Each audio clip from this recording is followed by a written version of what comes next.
In one single year, one 12-month stretch, hip-hop produced 9 albums that permanently changed the culture.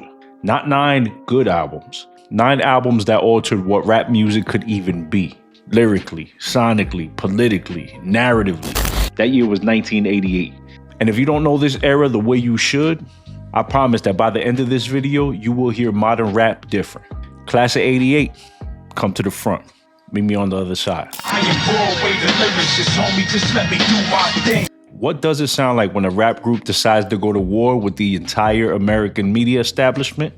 This. It Takes a Nation of Millions to Hold Us Back is not an album. It's a weapon. The Bomb Squad built a wall of noise. Sirens, samples chopped at breakneck speeds, layers colliding into each other that felt like standing in the middle of a riot, and that's before Chuck D even said a single word. And then Chuck D opens his mouth, rapping like he was running out of time. Every single bar connecting politics, culture, media, and history simultaneously. And Flavor Flav right there beside him, providing just enough chaos and humor to keep it from becoming a lecture. This album made it impossible to ignore hip-hop. It radicalized people. It made them angry at the right things. The idea that a rap record could walk into your living room and change your entire worldview. That starts right here. Public Enemy didn't just open 1988. They set the temperature for everything that followed. And the next album proved that the revolution wasn't limited to one group. Imagine your best friend gets unalived, your group is in shambles, and the whole world expects you to fall back. krs-one did the opposite. After Scott LaRock was unalived in 1987, KRS came back with By All Means Necessary. And that album cover tells you everything you need to know. KRS looking out the window, holding a Mac 10, directly mirroring the famous Malcolm X photograph. He wasn't just making music.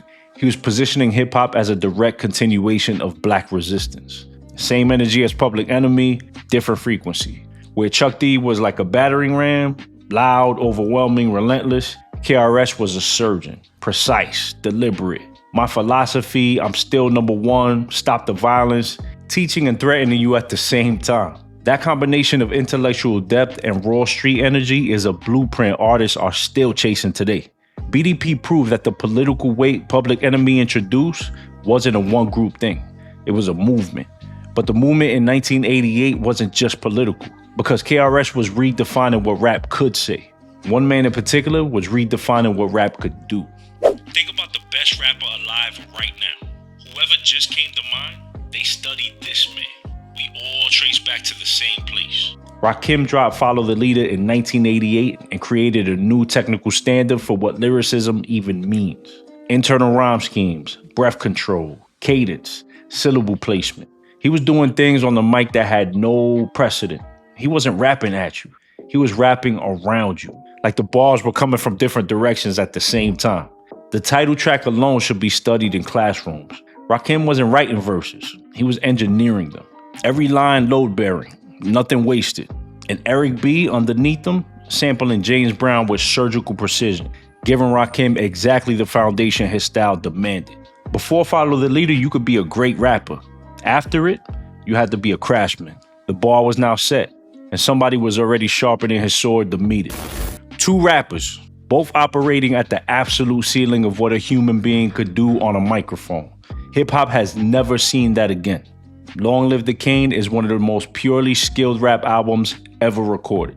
The speed, the smoothness, the effortless gear shifting between battle rap aggression and silky smooth. Kane had everything in his arsenal and used all of it. Raw, ain't no half-stepping, set it off. These aren't songs. These are demonstration of ability. Flex sessions disguised as records. And Marley Marl's production was New York hip-hop at its absolute most refined. Crispy snares, dusty soul samples, everything locked like a vault. What Kane gave hip-hop on this album is his first real swag archetype. The rapper who's cold, clean, and deadly on the mic at the exact same time. Jay-Z has it, Biggie had it, Nas has it. They all got some Kane in them, period. Rakim and Kane both peaked in the same year. That's 1988 in a nutshell right there. The ceiling kept moving, but the ceiling for storytelling in 1988, that belonged to somebody else entirely. Name a rapper who makes you see a story like you're watching a movie.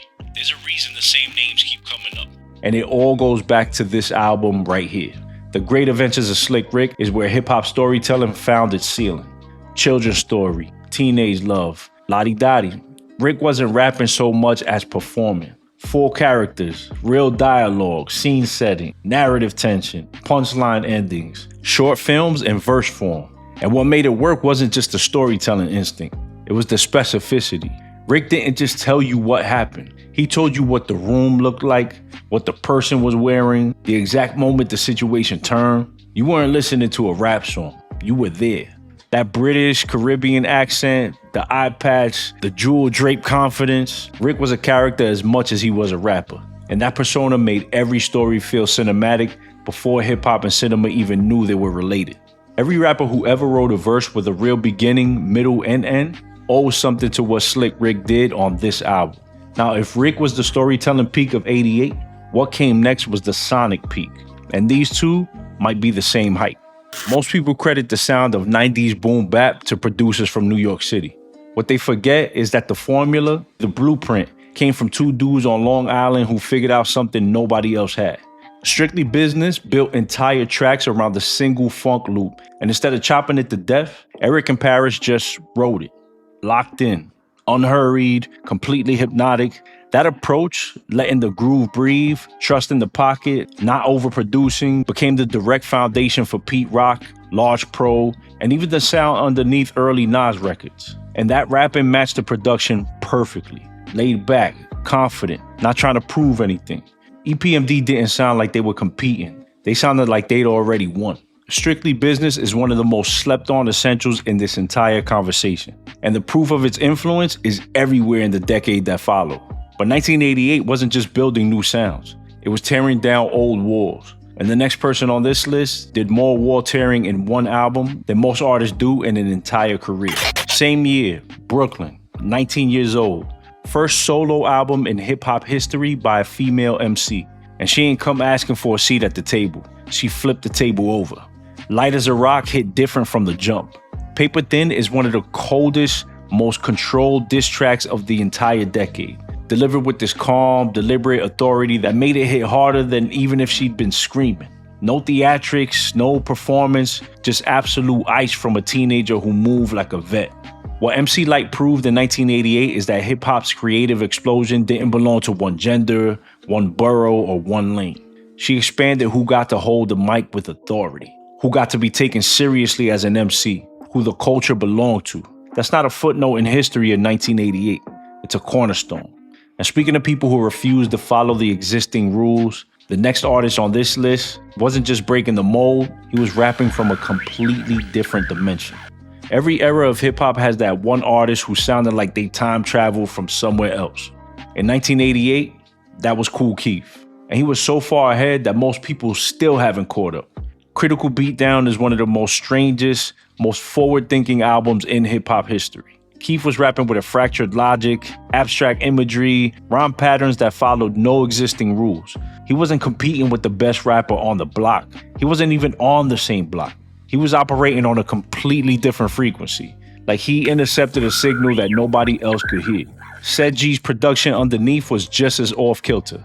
808 heavy, stripped down with this low-key tension running through every beat that made you feel slightly uneasy without knowing exactly why. This album sounded like nothing else in 1988.